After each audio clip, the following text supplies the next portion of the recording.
Welcome to the Winged Wheel Podcast, the number one source for news, analysis, and discussion on the Detroit Red Wings, the NHL, and all things hockey. Here are your hosts, Ryan Hanna, Brad Crisco, and Evan Lopsinger.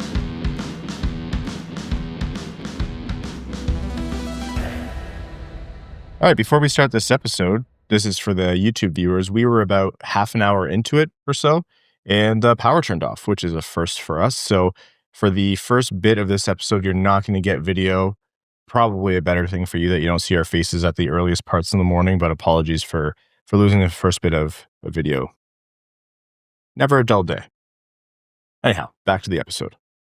Red Wings versus Avalanche. Michigan versus Ohio State. Ollie versus Frazier. Magic versus Bird. Evan Lopsinger versus his calendar app. Oh, I see. I don't know why I put a notification on for a week advance notice of Brad's birthday. But, dude, hey, at least I remembered twice. The heart attack I had when I saw that message, and I was like, I still had plenty of time in the day where if I had said it then, I would have been fine. But I was like, there's no way that I fundamentally got it wrong again, because it's imprinted in my brain. Brad's birthday now, out of the horror of the year where you and I both forgot. And then you did that. I'm like, oh, there's no way for the rest of the lifetime of this podcast that's not going to happen to us again, Evan. It was like the notification comes up. It's like, oh, it's Brad's birthday. I didn't even think to look at my calendar when the notification was coming through. So I just texted and away I went with my day. I'll tell you, Evan, that's a normal way that people operate. When something comes up in their calendar, you trust that blindly because, calendars famously, they're pretty, you set and forget it. Yeah. The set it stage for you, something's going wrong. I don't know why that happened. Clearly, I needed 2 notifications. You've messed up my birthday in your calendar before. Yes. What's going on? What? Your birthday is whatever my calendar says. Officially.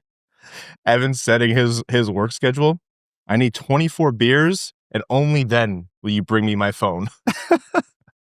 It was so weird too, because you guys know me, I'm not the type of guy who takes my birthday seriously at all. There was a split second in my brain that when that text message came through, I went, wait, is it? The ultimate pull by you would have been to say thank you, and then you would have goaded me into saying happy birthday, and then you would have got to dunk on both of us. So it's a missed opportunity. Happy belated birthday, Brad. Thank you.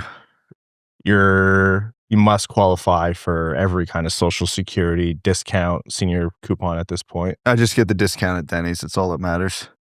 What are we doing here? 7 a.m. at my place. Let's go to Denny's. What the hell? All right, folks, it's the off season. We were joking before that this is going to be a classic episode where there's only so much prep you can do when there's nothing out there. So just like the old days, right off the rip, see how it goes. Welcome to the Winged Wheel Podcast, here to talk to you about all things Detroit Red Wings hockey, the world of the NHL, and lots more. I'm one of your hosts, Ryan Hanna. I'm Brad Crisco. And I'm Evan. On this episode, you got caught off guard by that. On this episode of the Winged Wheel Podcast, yes, we are recording in the morning. So whatever, kind of adjustments you need to make in your listening, because I'm sure we're horrid in the morning. That's your fair warning. On this episode of the Winged Wheel Podcast, we're going to be talking about the Detroit Red Wings forward group and what expectations are for scoring, and if the fix to scoring is in place for the season compared to last. Some other notes: Carter Mazur signed his ELC. The Red Wings schedule came up. We might talk about John Gibson. We'll see what we get to. NHL news. We're going to be getting into some movement that happened, some minor trade movement, some bigger names that are still out there, and whether they could be fits for Detroit. As always, maybe get into some winners and losers of the offseason, some small notes about a potential play-in tournament, and more before we get into overtime. Before all that, quickly want to let you know the Winged Wheel Podcast is proudly supported by our Patreon supporters. Patreon.com/Winged Wheel Podcast if you want to support the show. Get access to benefits like our bonus overtime episodes. They record right after these main ones. We let loose. We have fun. You get even more from the world of Evan. It's a good time. You also get access to our Patreon exclusive Discord, and you're automatically entered into all of our giveaways. We give away 2 tickets in season to every Detroit Red Wings home game directly to our Patreon supporters, and we have a lot coming for the offseason as well.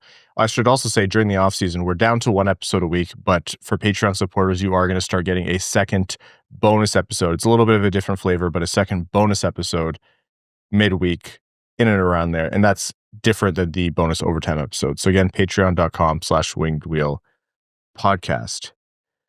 Scoring last year was unfortunately a hard time for Detroit, to put it gently. I think Detroit's best players, by and large, were there for them. DeBrincat was probably make a case for team MVP all year. Lucas Raymond, barring the period after the Four Nations, was still like one of the Detroit's best players. I'd say up until Four Nations was neck and neck with DeBrincat for team MVP. Larkin went through a couple slumps, but still put together a very productive season. Patrick Kane producing the power play was absolutely electric. Marco Kasper bringing in his production in terms of what they weren't expecting in the top 6. But beyond that, the team struggled. Huge. And not just struggled, just 5-on-5 was a big woe for them, where a lot of games you're like, this is yet another 5-on-5 matchup that they lost.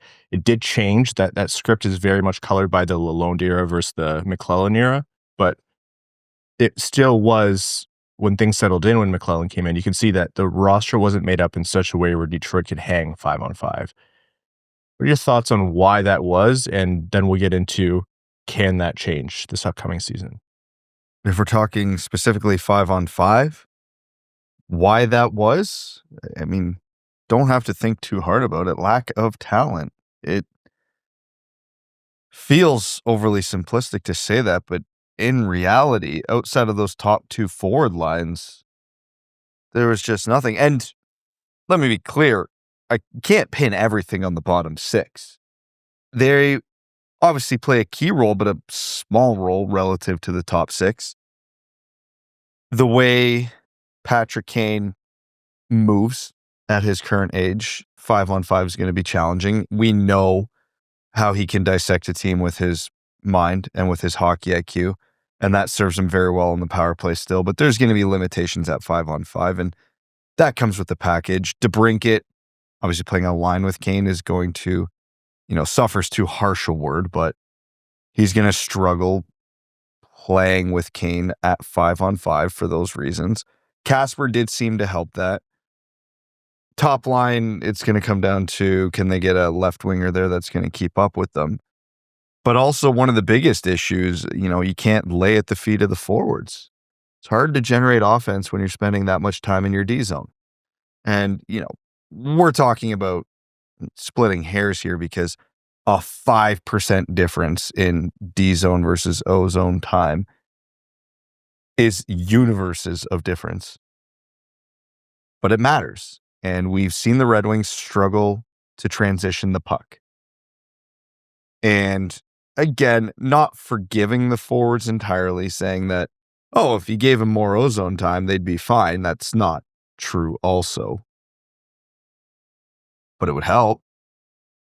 And I think if the Red Wings can just get consistent with being able to transition the puck, obviously we know Seider can do it well. We know Edvinsson can do it well. Johansson's not bad at it, and even Gustafsson has his moments. We know what he can't do without the puck, but with the puck, he is one of the more reliable Red Wings because he's actually got some skill there. Took a while to come out, but you did see it in spurts. Yeah. But still, he struggles so mightily in coverage that he doesn't get a lot of opportunities to show what he can do with the puck. But that's just not enough. It's when you have 3 pairs and you have 1 guy per pair that can reliably get the puck up the ice, that's a problem. And that's not going to get better this year from the looks of it. Could Seider get a little more efficient with it? Sure. I think we're actually probably going to see a pretty big step from Edvinsson this year in terms of that, which is great. If the key with Edvinsson is, can Johansson get a step as well?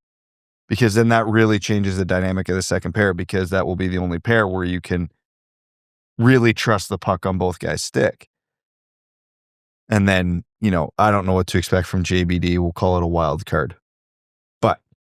if those necessary improvements come, now Larkin, Raymond, DeBrincat, Kane, Kasper are going to have the puck on their stick a lot more in more favorable positions. The Red Wings don't do a lot off the rush, and thus don't do a lot off secondary chances, and thus can't do a lot off the cycle. Like it's one foot before the other, right? I've beat their bottom six scoring issues to death, which is why I'm focusing on something else. Smart for you to leave it to us, yeah. Yeah. So I think one of the biggest keys is to just basically, if they can get the puck to those key forwards in better spots more consistently and on a more regular shift-to-shift basis, I think there's a reality where the offense gets not light years better, but a little better. I'll start with the defense, and it's a good point. I think the first thing that people are going to look towards is, in the past we had a different makeup of defense. We had so much offense coming from Shane Gostisbehere, for example, and those would be valid points, but I do think it is like that's just not viable right now. Like everyone wants what Shane Gostisbehere brought to Detroit a couple seasons ago, and they would love to have him now. And I think that was a miss to let him go now that we know a little bit more about what those contract negotiations were. But it's not that you're going to find Shane Gostisbehere and Albert Johansson, or that, JBD is going to be Shane Gostisbehere or anything like that. Moving the puck up the ice and then also being able to reliably defend, those I agree with you heavily, Brad. Like, are they a silver bullet solution? Not necessarily, but they are the necessary foundations of a team that can focus more on offensive zone time. It's why I always say I think there is more to Dylan Larkin's game rather than what we've seen over his entire career to date, which seems silly at Dylan Larkin's age, but he has been on his back foot. He's been on his heels defending in his own zone for pretty much his entire career. He's not been on a dominant team where, his third line looks like Detroit's first line, for example. So, yeah, it's kind of crummy because we're sitting here saying, leading up to this offseason, that, Detroit's defense is the one aspect where you can have some hope, but it would be a big miracle if it was a massive change from last season to now, considering they only improved around the margins. And yet, a lot does hinge on them. And again, not to absolve the bottom six. I think we're going to talk about them here for sure. But defense, if you're screwed on defense, like a good defense doesn't automatically make for a good offense. But Detroit has good offensive players. They have good offensive talent, at least at the top half, and that can do damage to teams. We've seen that's why Detroit's been able to get better over the past few years, but they can be doing more with more opportunity. It's a simple formula. Like, we're oversimplifying it here, but it does hold. I think just any facet of their defense becoming less tenuous and a little bit more solid just helps them have more opportunity to contribute offensively. Yeah. But that's not coming anytime soon. Well, in the immediate future. Well, it's because it's July. October's a ways away. Well, there could be a trade coming. I highly doubt it, but... Insider Evan Lobsinger. Yeah, that's right. Well, you've got top three defensemen. And I was like, do you have top three defensemen? Well, you got Edvinsson and Seider. Two guys who can move the puck. I would say Ben Sherratt is mostly... He's another guy who's like, when the puck's on his stick, he looks a lot better than when it's not. Yeah, the defense aren't going to be better this year. So you can't wholly expect everything to, if it's all relying on them, we're going to just be running this season back. You know what I mean? Like, if you don't think... Evan, we have 3 more months of offseason, man. Holy. I know. So I think what Evan's trying to get into, and I think he's right, because it's the part people don't want to really admit, there's a very strong possibility for regression. Because it's on the table. He's right in the sense of this. Maybe JBD helps a little bit. Edvinsson's progression is going to help. Hopefully Johansson's progression helps, and hopefully they both avoid the sophomore slump. The Red Wings were so reliant on their power play last year. Yeah. If that power play regresses 5%. That's a big regression, I'll say. But they also had a very strong power play last year. So 27%. Yeah. League average was 21.6. Exactly. So if they regress to still above league average, I don't care how good Appleton and JVR are. They're not making up that difference. Right? Now, if you can keep the power play around that 27%, and then you add Appleton and you add JVR and you get some depth scoring, okay, now we're looking at progression. But that's a big, big if. I guess really the thing that I'm trying to think about is, do you expect more out of the tank from Seider this year? Depends how much he's used. I think for sure you're going to see an even better Edvinsson this year. Can Albert Johansson get better? Can he avoid the sophomore slump? Very TBD. I think he, played way above his weight class last year, which was a pleasant surprise. And then I think you wonder what you're going to get from JBD, if he can be a competent third pairing guy or is more than what they expected, then there's a surplus value as well.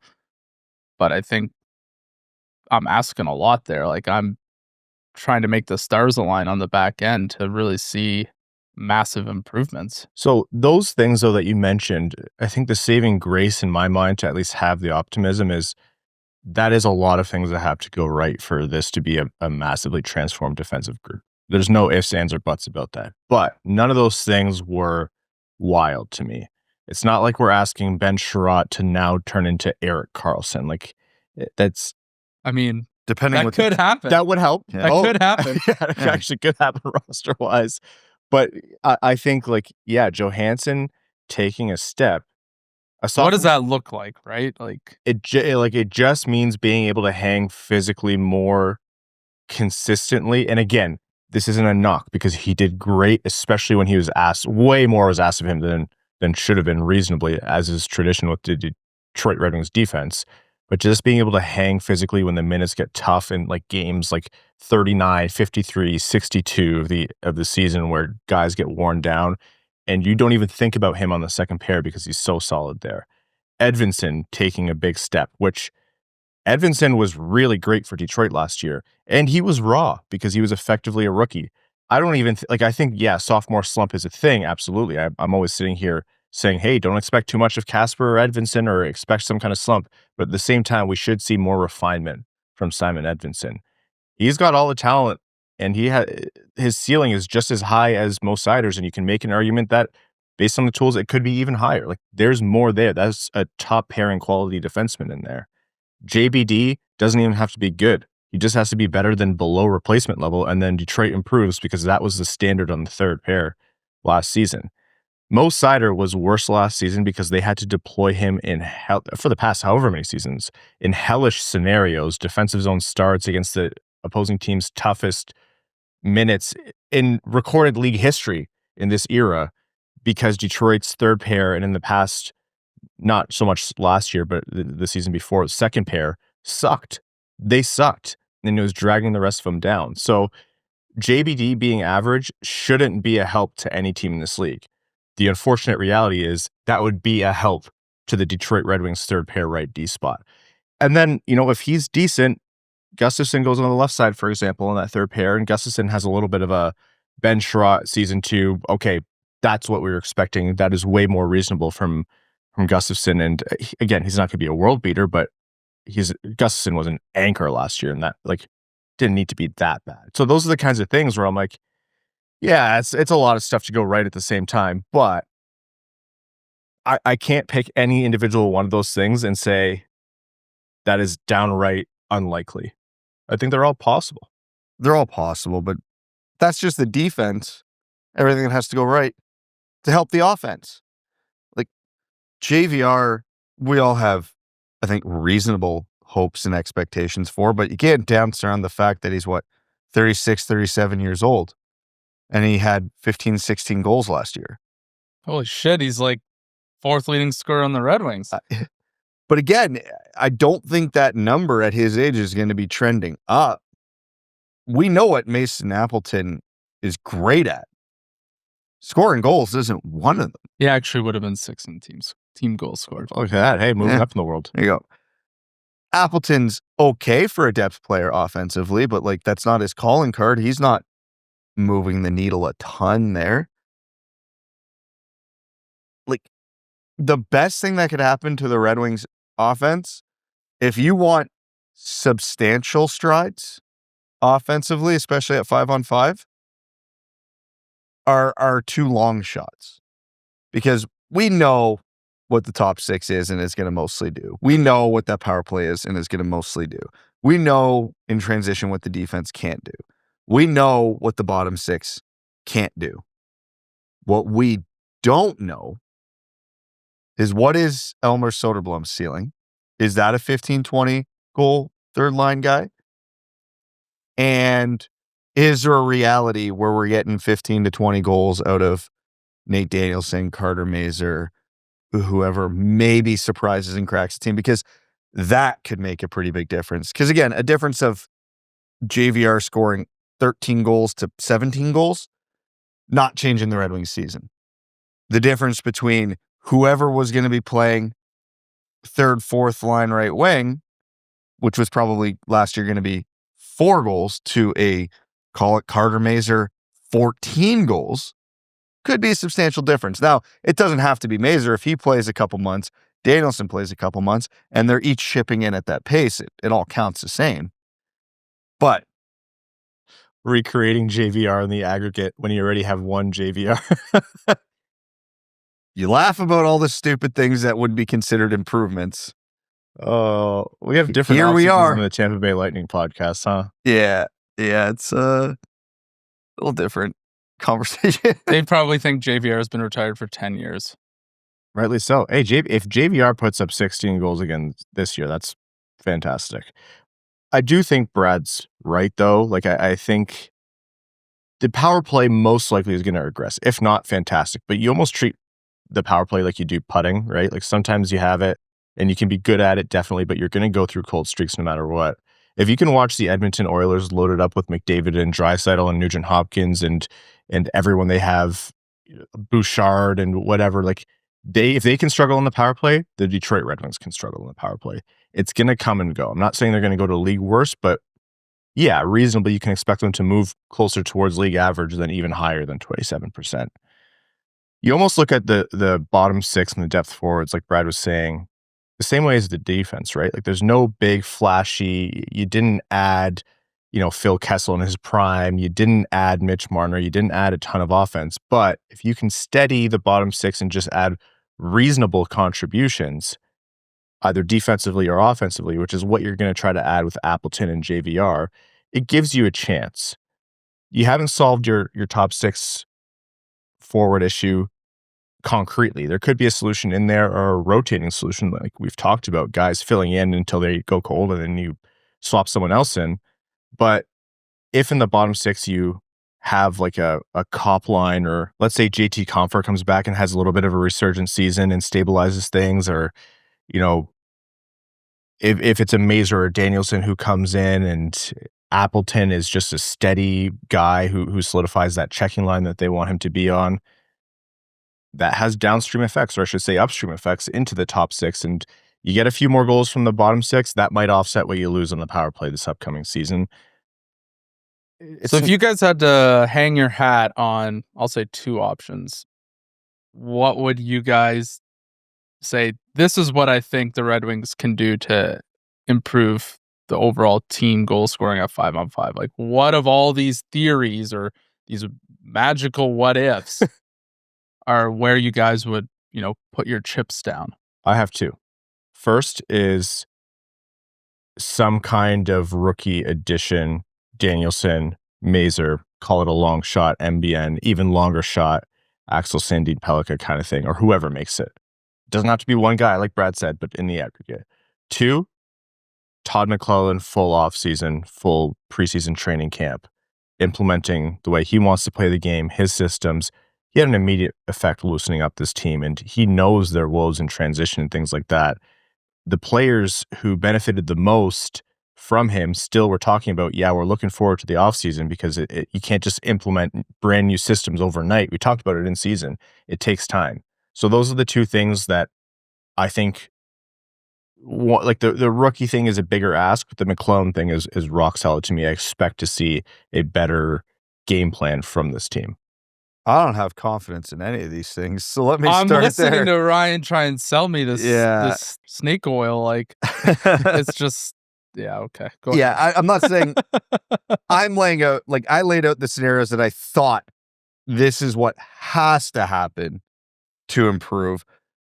You know, you give me a betting line and tell me to put money on the table. I'm not throwing $20 down here. Like, I'm not that far in. I'm lighting that bill on fire. If Brad put $20 on the table for that bet, I'd say, where did Brad get $20 from?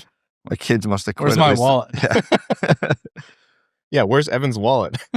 I think the most realistic path to success is just careful line construction, because the Red Wings have always seemed to have, even at the best days of these dark times, one line as constructed where you go, there is no hope they are scoring 10 goals as a group this year. Like, zero. And the additions of Appleton and JVR do help with that a lot. While I do have severe concerns for the first line still, if you throw, and again, in my head, this is probably the best hypothetical, assuming everything goes right. You throw Andrew Kopp there because you know he will at least be able to distribute the puck to Larkin and Raymond as needed. I don't think he has the pace to really thrive with them, but I think he's got enough hockey IQ. He won't slow them down. You keep Kane, DeBrincat, Kasper together, and you hope Kasper doesn't have the slump. And then on the third line, you've got Compher between JVR and Appleton. We know Appleton is good in transition, not a great playmaker, but he'll get pucks to the net. He'll be a high volume shooter, good in transition, which for a guy like JVR, who thrives at net front, tips, rebounds, tap-ins, that kind of stuff, there could theoretically be a connection that works there. And Compher, though he struggled last year, we know is at least competent enough at his best to facilitate a line like that. And then on the quote-unquote fourth line, because a lot of people will argue on skill, it's right there with the third line, and deployment would be the issue. You'd have Rasmussen between Soderblom and Berggren, and Soderblom is arguably the biggest wild card on this team right now, because I don't think we truly know what his ceiling could be, and I don't think he's best served on this line. But if you're thinking more of the team aspect versus, you know, an individual player, this is probably the way it goes. But Berggren and Soderblom can produce offense. We know that. If, you know, we got to bring back Sundqvist, bring back the Redwoods. Berggren, you know, he's almost there. 2 Berggrens might do it. Yeah. And then you hope now, in a scenario like this, I mean, people are going to argue to flip-flop Compher, Kopp, Soderblom, fine, whatever, I don't care. You hope that at any point, with any of these lines on the ice, there's a chance they might actually score, which has been a while since the Red Wings have been able to say that about any combination of lineups. Now, they're one injury away from this all going in the trash, but at least in this reality, you can see not a huge uptick in 5-on-5 scoring, but improvement, which is at this point all we can hope for given the minimal offseason additions. Here's the thing, though. If you want Detroit to be a wild card team, you can't be expecting them to get to the top of the league in scoring. It's just not going to happen that way. But if you add a dozen goals, I think that brings you to about, you know, league median. Any more than that, and then you're working with, okay, you're scoring at an acceptable rate, and then you're really more concerned about defending and keeping the pucks out of the net at that point. Gibson's not going to come in and remove every goal against based on what was expected or whatever analytic you want to look at for the goalies, but he should, based on what he came from in Anaheim, be pretty well versed in being good behind a really sucky team with a bad defensive structure, because that's what Anaheim was. Like, people really underrate Dostal, for example, and Gibson last year. They did a lot with very little, less than a little. So you improve a bit that way, and your goal differential, instead of being negative 21 or whatever, you're closer to 0. That matters just as much too. I know it's not fun to say, oh, hey, the Red Wings aren't going to improve massively offensively, most likely, but if they get a little bit better defensively and a little bit better offensively, that could move the needle for a few points. So I think that's maybe not fun to admit, but that is part of the formula. I don't know, Evan, or did Brad and I sell you with our 2 or 3 points each, or are you still kind of... My whole opinion since July 1 has been we're essentially running it back, and it's going to be very difficult to get excited about this team. And I don't think my opinion has changed, and that's not from you guys trying or not believing in what you're saying. If I had to put my chips on something, I think I'm spreading it across the table. I think I'm hedging my bets on a bunch of different things and just hoping that all adds up to a net positive. Like you guys mentioned, what is Soderblom going to bring if he can play a full season? Can you get moments of brilliance out of Berggren on the top line, or he finds competent line mates on the third line from time to time? Has there been enough addition by subtraction? The Tarasenko signing obviously didn't work out for everyone. Maybe now that we've moved on from that, JVR is going to be the guy to sort of realize what they were looking for there. Does the back end finally kind of solidify itself a little bit, even though mediocrity feels like too kind of a word? And then what are we going to get from Cam Talbot and John Gibson? Like, I think they're both competent goalies. What combination is going to lead to success for the Red Wings? I think there's a lot of things. I think hedging it on 1 or 2 things, like if we're going to say it's up to Soderblom or up to Berggren or up to a rookie, like this team's on the outside looking in again. So I think if a few of the things we've mentioned can go right, I think that's a big positive for this team. And I think that kind of would put them right in the hunt for a wild card spot. It gives a lot of room for optimism, to put it gently. But I guess the optimistic point of view is it still does give a lot of room for optimism. I'll say, like, I'm not BSing here. We've been doing the show for more than a decade now. This entire rebuild, this show has existed. But I've come into new seasons where we knew, as of like July 20th of that offseason, that the upcoming season was going to all be building towards the next draft lottery. Multiple times, I'd say, in the show's history. It doesn't feel like it this year. Yeah, there are still big questions to be asked, and I can't deny what you're saying, Evan, that this is largely in the exact same tier of team that the Red Wings were in the past. But the NHL is weird, and it's not the NBA where a player's ability kind of translates more reliably game in and game out and season over, like almost statistically in a predictable fashion. The NHL is different. I think it's a really human sport. I think it's a really emotional sport. I think it's a sport that rewards guys who grind and work. And so you could see the internal improvement. You could see guys that are already on the team take a bigger step. You could see guys rebound. And I think there's enough in the margins there where I think at the very least, it's reasonable to expect some improvement from this team.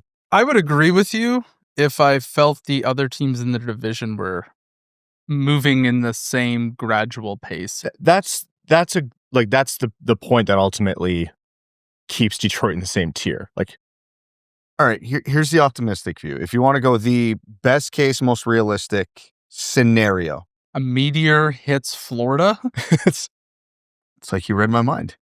Florida just breaks off and floats away into the ocean. So Montreal improved pretty dramatically, but their goal difference was right there with Detroit's. Like they made the different. Yeah, they were right there with Detroit. And Ottawa's probably the team in Detroit's neighborhood that also kind of only made small incremental improvements this year. Oh, this year, yeah. This year. But there was a 30 goal differential between them. So it's like, what's the gap to make up Ottawa? And again, Detroit, Montreal, maybe Montreal regresses a little bit because they did have a few more unsustainable things going for them last year than Detroit did. But they also added Noah Dobson. And A full season of Demidov. Exactly. So you got to think they're going to be improved at a better rate than Detroit. Ottawa regresses a little teeny tiny bit for X, Y, and Z. Soderblom improves his total by 3 to 5 goals. JVR gets 5 more goals than the guy he replaced last year. Call it mod. Appleton gets 2 or 3 more goals than the guy he replaces. JBD causes 2 less goals against. Gibson has, I don't exactly know what his stats were, but let's call it 10 goals saved above expected this year.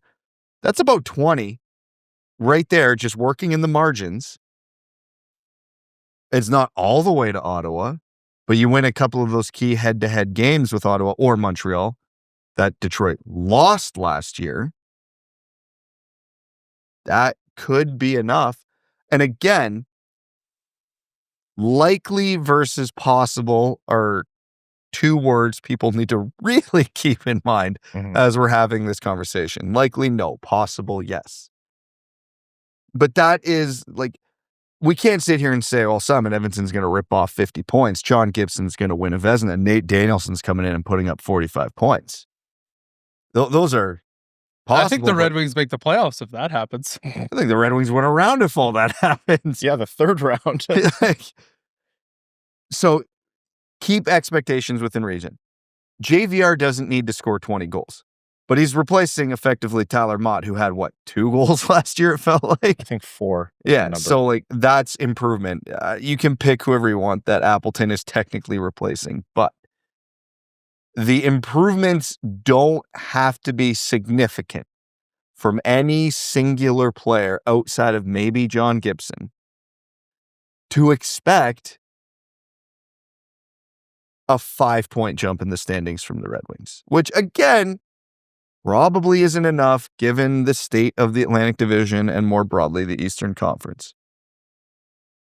But you've mentioned it a few times this offseason. They were 1/3 period away from Montreal against Montreal from a 4-point swing in the standings late in the season, and Detroit finished 5 points behind them.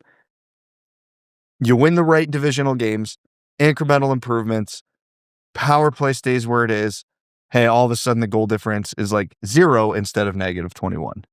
Well, those margin moments are what separates teams feeling like they can now compete versus the ones that can. And the Red Wings have continued to lose those games. So until proven otherwise, I'm sitting where I'm sitting. Well, they're going to beat Ottawa because it's going to be the JBD revenge game where he randomly pops off for 4 of his 8 points this season. That's right.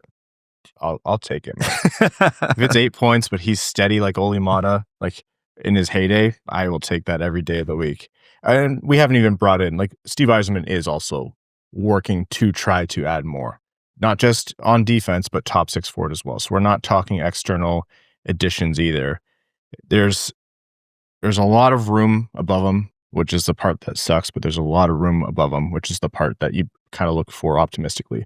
They're not down and out. They're not Chicago, San Jose of previous years where you're like, yeah, this is going to suck. But to accept the reality of it, sure, they have a 92, 93-point team in there, maybe more. I'm more excited as a San Jose fan than I am as a Red Wings fan. Not even a San Jose fan. No, I'm not. But if I'm a San Jose fan, I'm super interested in what we're doing this year. It helps the emergence. Celebrini and Misa and Smith, and as long as you don't look at their defense. Oh, perfect. Send Erik Karlsson back. We're great at that. No, I said defense, Ryan. That's right. But I will say the range of outcomes could be still the San Jose 80 points. I think it's the same as last season where it's wide and it remains to be seen. This is for a future episode, but Gibson is ultimately the biggest needle mover. If nothing else changes, a lot is going to hedge on how much better Gibson can be than what Detroit has had. The Gibson-Talbot tandem, I'll say. Fair or not. All right.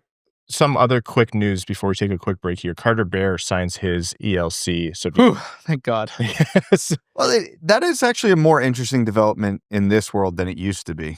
Yeah, because of the NCAA. Because it means he's not going to the NCAA for sure now, which, I mean, he was a late birthday, so he's only got 1 year left in the WHL before he's eligible for the AHL anyway, so it didn't really matter.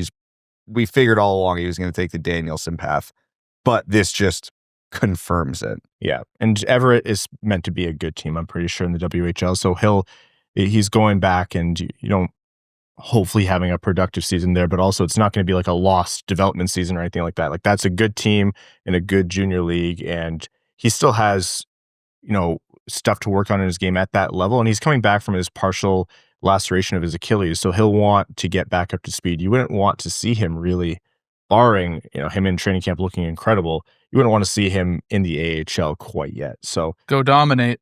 yeah, go get your foot speed back, get your skating back, improve in the ways that you need to improve as a prospect, and then depending on how the season goes, like let's say they exit the season early, you could see him for a couple games there for the Griffins at the end. But yeah, Carter Bear is locked in. I'm excited for this kid. Like, that's a prototypical, like, it's like a coach made him in a lab. I know we use that trope a lot, but like, just seems to just want to work 130% at all times. Talented kid, but was never like, not like top 1% of all talented prospects, just like God's given gift to him. Like, he grinds, man. That guy works and just seems so motivated to make it.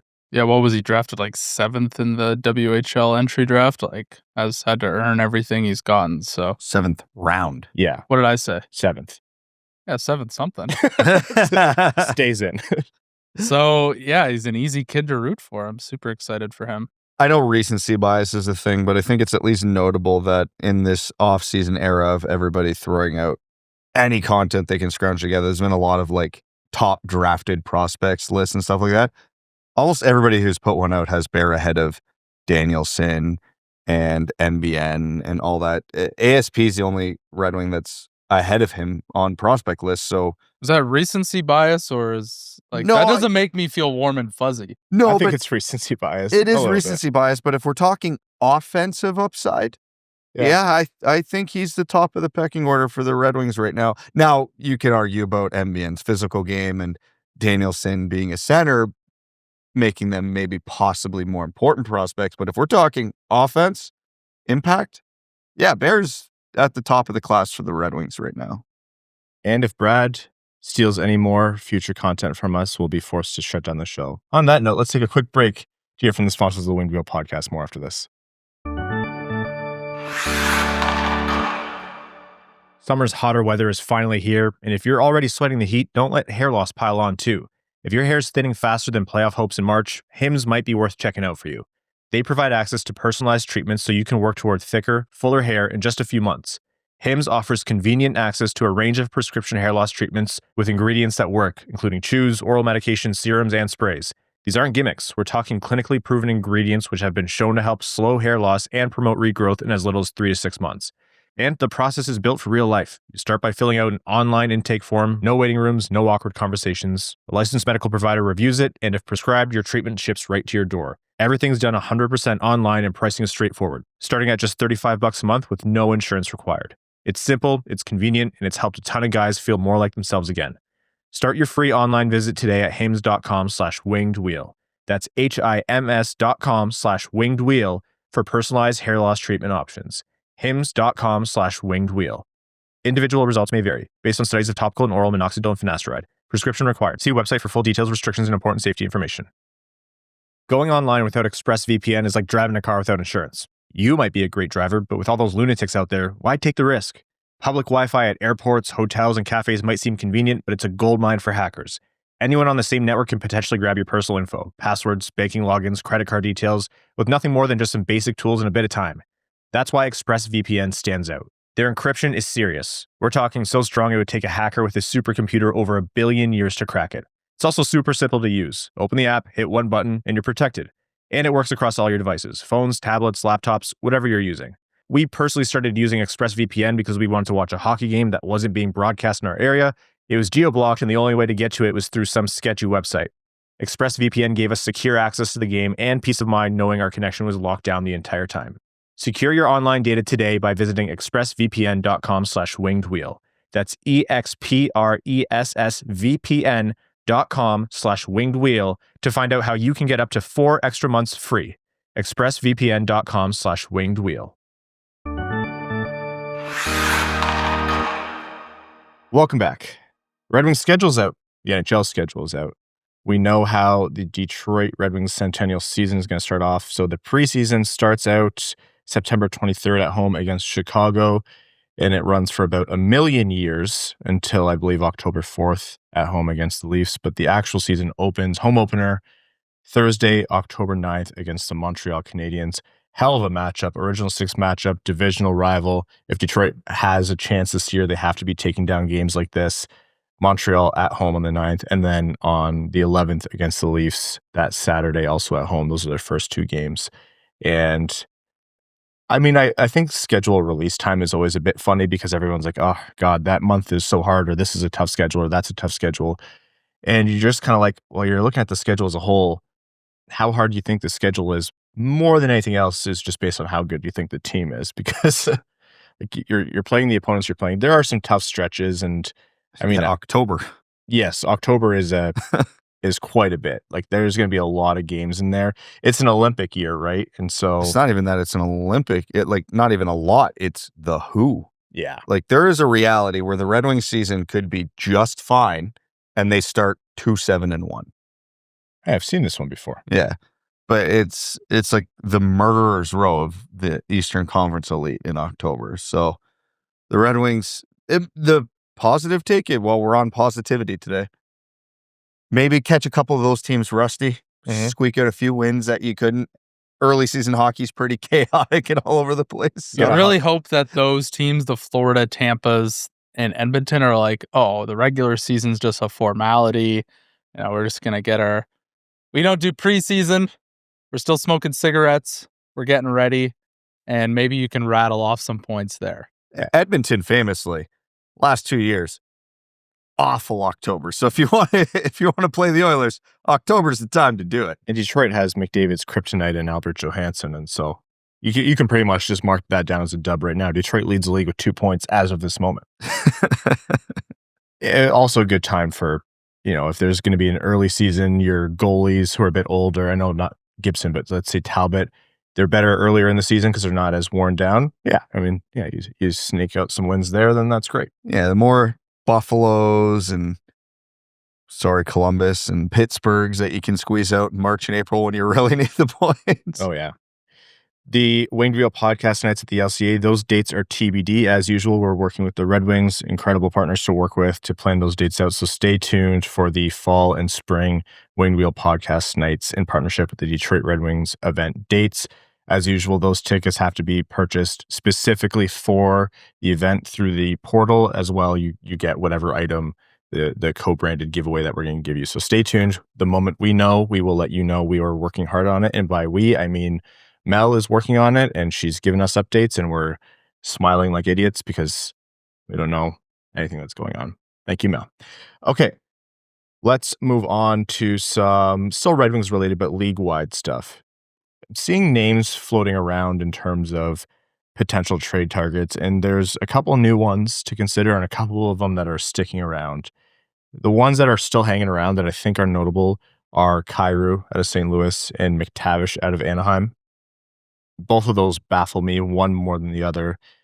McCann is a newer name. He's kind of been out there a while where it's like, does Seattle want to hang on to Jared McCann, or would they let him go? And could he be a proficient middle six option for a team struggling to produce offensively?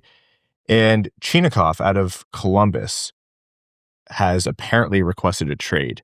Young and not proven, and I think has battled injury, as you were mentioning pre-show, Evan, but if there's an option to add a guy, a potential top six forward who could, contribute to some kind of increased offensive output as his career progresses, maybe a name to look out for out of Columbus. So any of those names kind of stick out to you? I know we've talked about Kyrou and McTavish, but is anything kind of jumping out at you like that is a solution for Detroit and Steve Yzerman?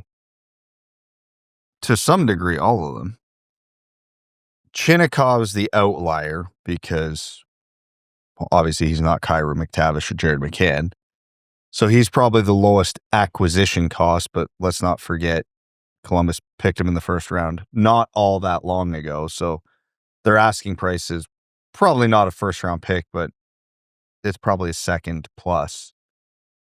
The other three you're absolutely giving up a first round pick plus for to varying degrees. So when that scenario plays itself out, my immediate thought goes to who's the youngest? Mason McTavish. So that would be, he could play third line center, which I don't think he'd want to do, but he could also play first line left wing. And I think his style of play would suit Larkin and Raymond very, very well. Not that players love going from center to the wing, but if you tell them, hey, you're going to go play on the first line and we're going to staple you there, probably eases the blow. I don't know if Kyrou can play as off wing, but he'd be a solution too when Patrick Kane eventually retires on the right side there. McCann, the age and the contract status for where the Red Wings are at puts him at the bottom of this list for me. He'd be great. He'd be useful. Love Jared McCann. But if you look at the order of, like, for arbitrary sake, if I had to go likely acquisition cost versus age versus fit and all that, I'm probably going McTavish, Kyrou, Chinakov, McCann in terms of priority. Not that any are likely, but that's probably where my head's at right now with those four. It all depends on cost, right? Like, if getting Mason McTavish costs you an absolute fortune and more than what it should, getting Mason McTavish would cost a fortune, I believe. But if it's even more than that, then no thank you. But I agree. Like, you move the timeline back, you add some younger guys who are bona fide NHL players who can produce. That's super enticing to me. But I think I'd be more willing to give up a fortune for McTavish than I would be giving up some assets for Chinakov, for example. I'd be willing to overpay for McTavish. Like that. I mean, I'm saying this because I don't really think the Ducks would do this. I wouldn't really understand it from Verbeek. Like, oh, you have too many guys at a position of need. Like, unless it's driven by McTavish. And I still think most of what's out there is just more smoke than fire right now. I know where the other side of that turn of phrase goes, but still. But if a 22-year-old center prospect is available who's already productive and has an even higher ceiling and is just a complete package and plays a position of need, that'd be a gift. And I think he has a kind of high-end potential where it would be worth overpaying. Now, where you're overpaying, would you rather overpay in futures in terms of picks? Would you rather overpay in futures in terms of, prospects in the pipeline? Does Anaheim want, NHL ready players? Like, McTavish is the kind of guy where the price would make you uncomfortable. Like, if you really are serious about getting a guy like McTavish, the names coming back on the phone are going to include, Kasper, Sandin Pellikka, or whoever your favorite prospect is, or they might go so far as to ask for, it would be silly, but they'll say like the name Raymond or Seider or whatever. It'd be dumb, but you're going to be working in the higher end. They don't want a package of like 2 seconds, a 2028 first, and booyah kind of thing. Like, that's not what you're talking about here. But if you believe in McTavish, and I mean, by all rights, you should. Would you do it for ASP straight up? Yeah, right? I wouldn't. Bigger need. I think there's a better chance that you, and again, we're using this phrase too much, but I think it fits here. You have a better chance of recreating Mason McTavish in the aggregate than an Axel Sandin Pellikka type. And we know on the depth chart where the Red Wings are struggling, and it's defense who can provide offense. Yeah, that's a good point. The fact Kasper breaking out last season really did change the formula for Detroit, because this would be I'm on all fours begging for Mason McTavish if Kasper didn't break out the way he did. Now that he did, it gives you so much breathing room. Are you laughing at the thought of me on fall? Marco Kasper really robbed us of a lot of content, didn't he? Please, Mr. Verbeek. No, but you got to think, when you look at the Red Wings depth chart, and I'm not saying all these guys can or will be better than Mason McTavish, but you can see a world where Nate Danielson, Carter Bear, MBN are in the same tier of NHL players, Mason McTavish. Even one of those would be a massive. But that's the thing. win. You only need one of them to fill that top line left wing spot, right? Which is what you would be bringing McTavish in, because he's not taking Larkin or Kasper's spot right now. So, and then if you trade ASP, who's taking that spot in the organization right now? Justin Hall, you ready for a fifth chance? So, yeah, I would absolutely consider any of the other prospects. I think right now ASP is probably the most untouchable. Do you consider Kasper? Kasper, no, that's too much of that's a sideways redundant. move. Yeah, it's a sideways move. The evil you know versus evil you don't kind of thing, right? I mean, the inverse, but yeah, I think this is underselling McTavish a bit here. No, absolutely it is. But I think actually if you had to go around in terms of role production capacity, McTavish and Kasper are damn near perfect comparables to each other, different styles, but like in terms of where they're going to slot in the lineup, what they're going to produce, what their role is going to be.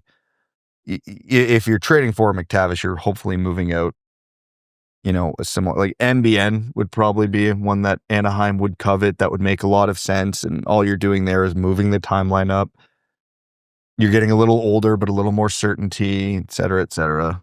It's a shame they have no interest. Like they just signed Dostal to an expensive, long extension, which he deserves. But if they didn't have him, then you could, maybe entice him with one of Augustine or Kosa or someone else in the goaltending pipeline too. It's such a long shot. I just don't understand why Anaheim would move McTavish. Like they would just have no, or unless someone blows their socks off, there's just no organizational need to do it. And that leads to the point we haven't talked about yet with these four teams is what are they actually going to want? Because Anaheim's in the same position as Detroit. They're trying to get better. They don't want futures right now. Columbus doesn't want futures in all likelihood. No, they definitely don't. St. Louis absolutely doesn't want futures. They want someone who's going to help them now. And the Red Wings don't have anything that they can offer these teams in that capacity. They have a lot of futures that they can give up for great pieces and probably beat any team's offer. But who can the Red Wings pull off their roster that these teams would actually want for these players? Nobody. There's not one that the Red Wings should be giving up, I should say. Chinakov's an interesting one, right? Because Columbus has a world of cap space. They definitely don't want to keep selling draft picks and hope to their fans. They want to be good. They, sniffed success last season. They want to continue to build on that. And so with Chinakov, yeah, he has a high ceiling and he's produced some, but he's also, he's missed a ton of games and he's been inconsistent. And demanded a trade. Famously sounds like an Yzerman type.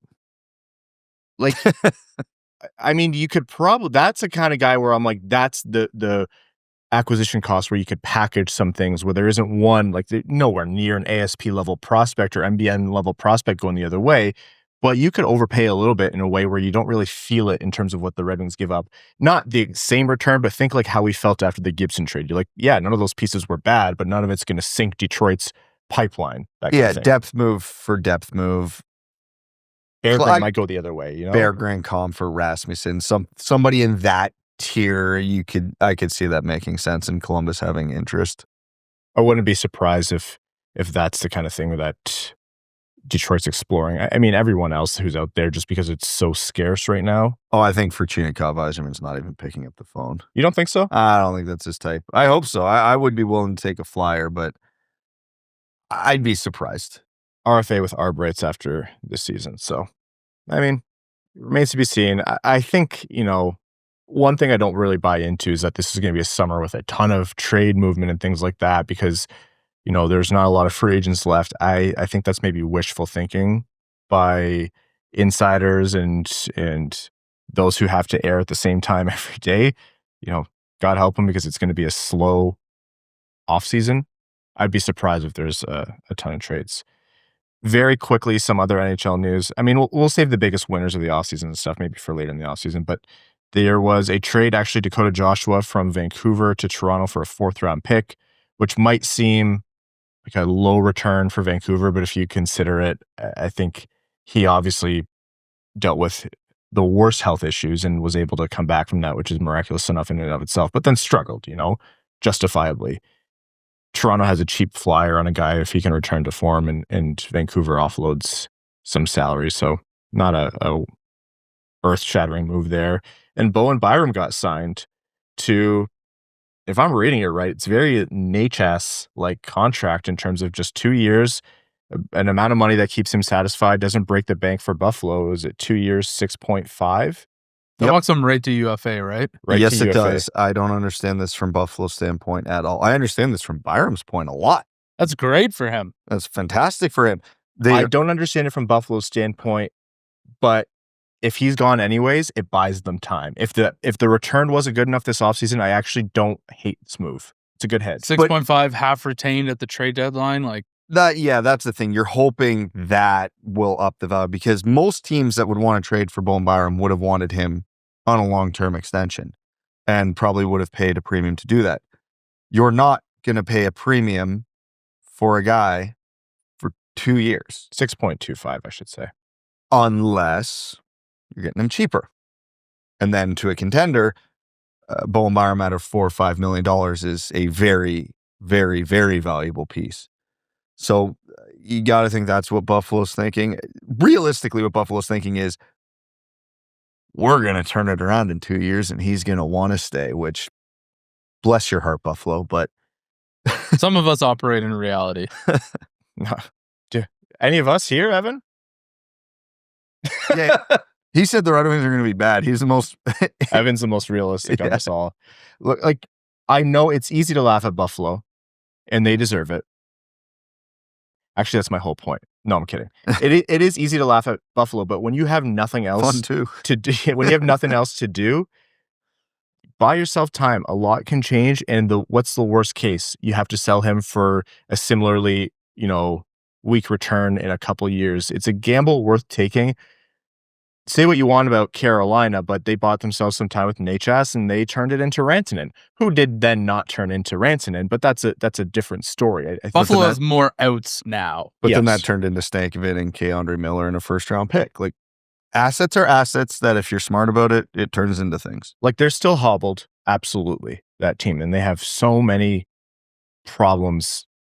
They'd put a psych ward either out of business or triple their profits. I don't know how to phrase that, but they gave themselves more runway here. They didn't change the nature of anything, but they gave themselves the time to change something. And it keeps Bowen Byram on the board for teams who are interested in him, right? Like, if Buffalo does get desperate or stupid, and we've seen them be both, then you could still maybe have Bowen Byram in the future. So for those with the dream of Byram, it's not dead if you want to trade for him, but for now, he's going to stay in Buffalo, and we'll see how long they suck for.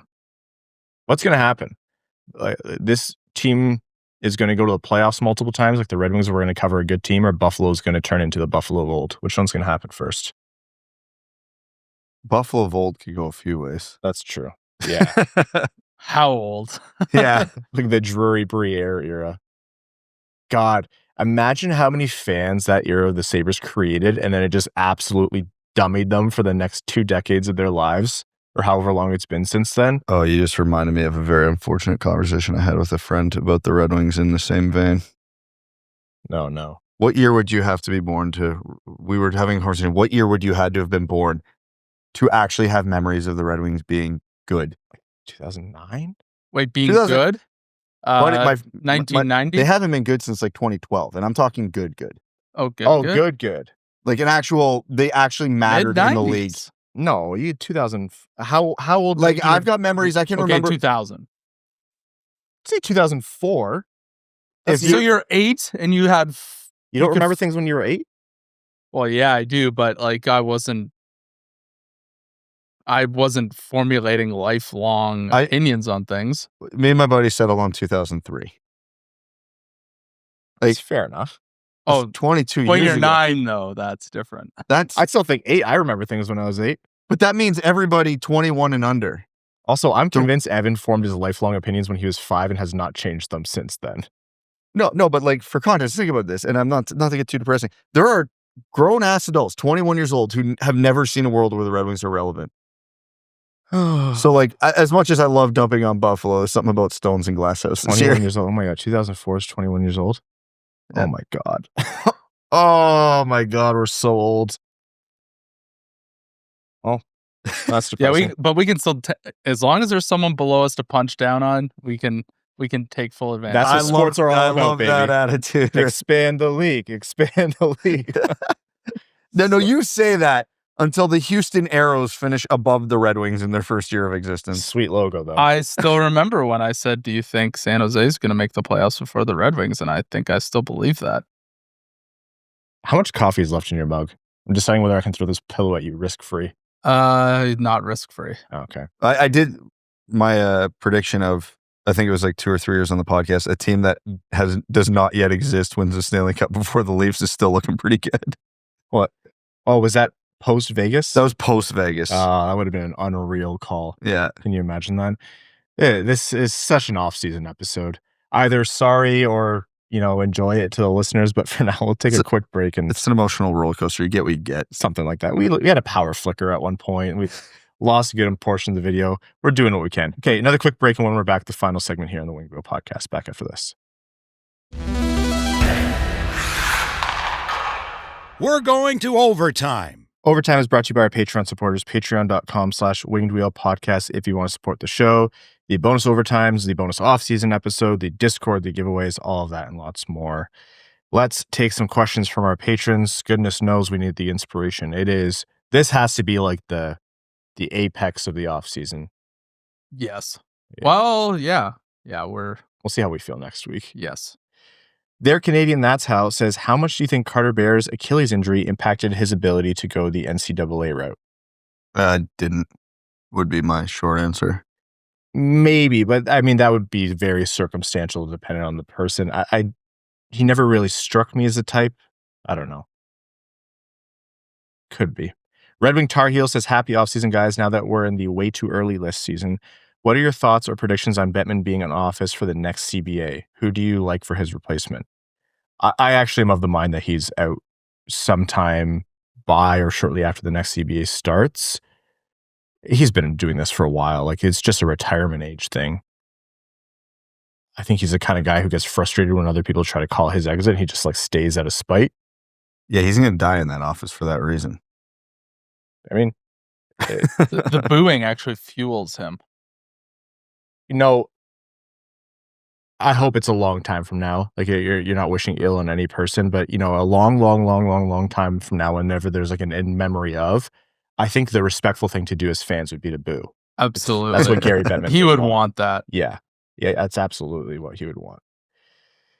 All right, next question here from Cheesy Spoon 72 says, I'm still new to following hockey, my main sport being baseball. It's weird to me to see the frenzy of free agents sign immediately when free agency opens, whereas baseball guys will even wait until spring training to sign a deal. Just curious to see why you guys think the free agencies are so different. I mean, there's a lot that goes into it. One, there's not a lot of movement in the NHL, so if you want a guy and you want to improve at a position, you have to get your guy fast. It's not the NBA, it's not the MLB. There's less talent to work with, while I think baseball has massive talent pool.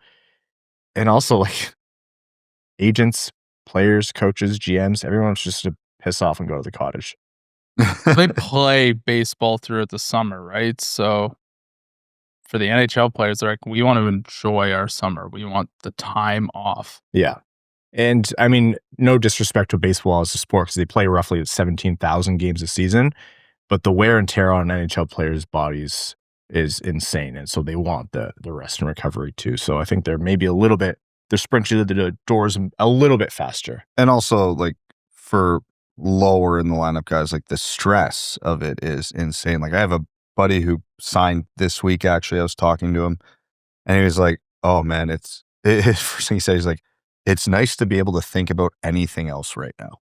And yeah, and that was only 3 weeks. So and also hockey players famously are very risk averse. That's why you see 7-8 year contracts all the time. What if I get injured? What if this? What if X? What if Y? They just want the safest, most stress-free option 99% of the time. Creatures of habit. The Gyms says, hey guys, are we all living the meme of the guy waiting on the swing for Iceman to make a trade? Oh, listen to this episode, then you tell me. Here's my hot take. Justin Abdelkader played top line with Pav and Z. How about Carter Mazur pulls the piano for Larkin and Raymond? It worked in the past with a skill and grit combination. you can absolutely see the formula there. You're on the right track, but you misspelled Andrew Kopp. Yeah. Andrew Kopp now, Carter Mazur later. Like, yeah, possibly. The makeup of the modern NHL is actually good for that reason, because it's not like, it's easy to get sucked into like, okay, the top line has to be your 3 best players, and the second line is your, players 4, 5, and 6, and so on and so on. It's not the case. It's the right makeup, and the Red Wings have shown. I mean, that Zug Zetterberg Holmstrom line in the past, right? Like, Holmstrom, you love him, but it wasn't a top line forward on every team in the NHL, but that chemistry works. So yeah, if Detroit's missing a top end talent in your mind at forward, doesn't necessarily mean they don't have a top line forward in the system. Schmelt says, I was thinking about the celebrity question posed to Max a couple episodes ago. I once met Ken Cal in Montreal in the early afternoon at a quiet bar while he was prepping for a game. He sat down with my brother and I for about 30 minutes and chatted Red Wings. He was such a great guy, and we were gracious that he chose to procrastinate by hanging with us. Who have you met in the Red Wings organization that left an impression, positive or otherwise? First off, Ken Cal, like, there's a million stories out there of people just being like just an awesome guy through and through, and always seems to be really gracious with his time that way. I think about us, the first couple times we ran into Chris Draper, and that's just an awesome. That's the first one that came to mind for me too, actually. Same. We bumped into him at what? It was the Prospect. top prospects game. Dude spent the entire intermission just shooting the crap with us. That was probably a nightmare for him too. Like, oh, no, but that's the thing. Like, you can pick up when people are really itching to get out of a conversation. Like, yeah, nice to meet you. This was fun. I've got. Brad, we've been in the studio 10 years together. But he never gave that impression. He looked like he was genuinely like, oh, he loves what he does, loves hockey, like was just talking shop. It was just after the combine and was talking about like how players performed and like second round prospects, talk golf, talk pickleball, like just an awesome guy. And when we ran into him again, like, said hi, and just like a really, really great dude, top to bottom. And I mean, I struggle to think of anyone who we've met in the Red Wings organization who hasn't been like that. Jack's dad says, what algorithm do you guys use to structure a contract? For instance, for a forward, seems easy to base most of it on production. Based on how the previous few caps, Larkin getting $8+ million is reasonable considering he's never put up more than 79 points. But some intangibles push him into the $8 million tier, whereas Crosby's contract making roughly the same is a steal considering his production. Granted, he took a hometown discount. Clearly, D contracts have a different algorithm, as do goalies. How would you structure each position's contracts, and what's the modifier you'd use for any cap discrepancies? Well, forwards is fairly straightforward. Like, you've even heard agents talk about it. It's, here's what other guys in similar production ranges at similar positions at similar ages signed for. And then they go off comps, and then they work a little bit in the margins with the intangibles. Goalies, you'll hear a lot of talk about goals saved above expected, games played, save percentage, etc. Defense is pure vibes. We think this guy's pretty good at shutting everybody down. $9 million. Yeah, it's vibes and how good is your agent. Yeah. And what was the timing that you hit the market? This offseason, great time to hit a market as a defenseman. Or what other defensemen are in the system or on the team? Honestly, I feel like the most important stat to GMs and agents when you look at defense contracts is time on ice. Do they play a lot? Give them $1 billion. Minute muncher and how desperate is your team? Well, if you're bad, your time on ice shouldn't be high, right? In theory, but the Detroit Red Wings. Justin Hall, 15 minutes a game. Darnell Nurse is making over $9 million. So I so cannot believe how much of an anchor that contract is. Who signed that one again?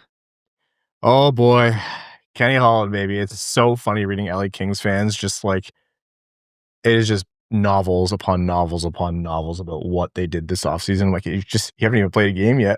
It's going to be a support group for all these teams at one point. Yeah, it's going to be Oilers fans and Red Wings fans. At least he didn't bring Tyler Wright with him. Oh, wait. Anyhow, all right, we're going to wrap up this episode of the Way to Go podcast. Sorry for the blip because of the power outage. If you're watching on YouTube, you lost a good amount of video there. I mean, middle of the offseason, this is the the blip. Imagine our reaction when we walk outside and it's the year 2030 and the Red Wings are coming off their second. This episode just doesn't make any sense to anybody listening. I am on season 5 of Lost. And time travel is now a thing, and it just reminds me of Dark. So I'm like, what year timeline are we in now? Catherine, update the whiteboard because I'm starting to lose what the hell is going on in this show.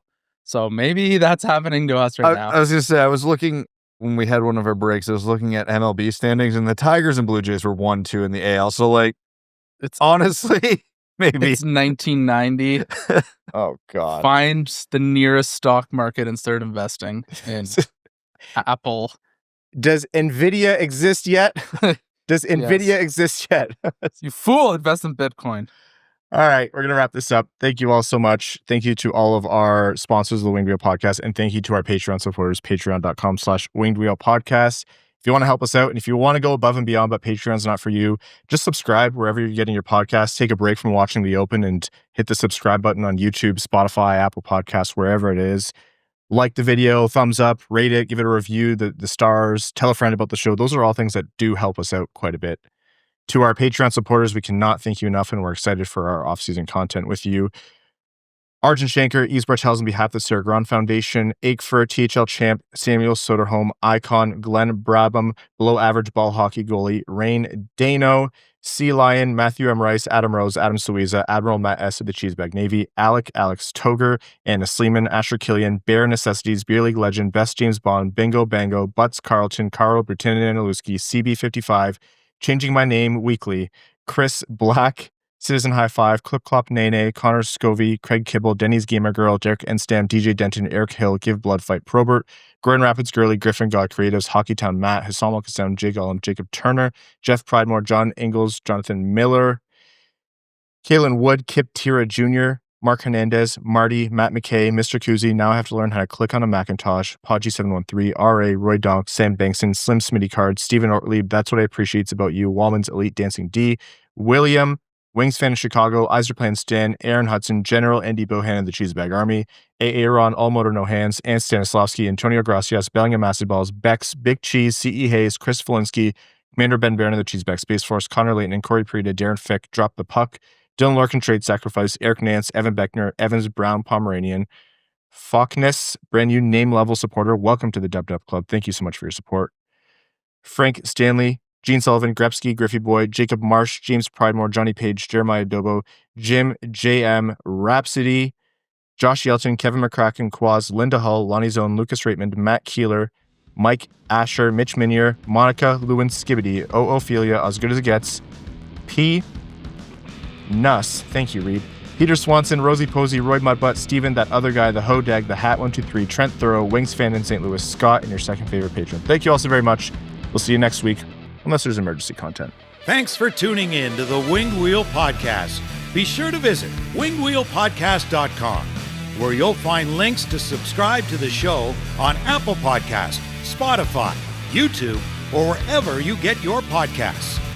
You'll also find ways to support the show, like Patreon, official podcast merchandise, and more.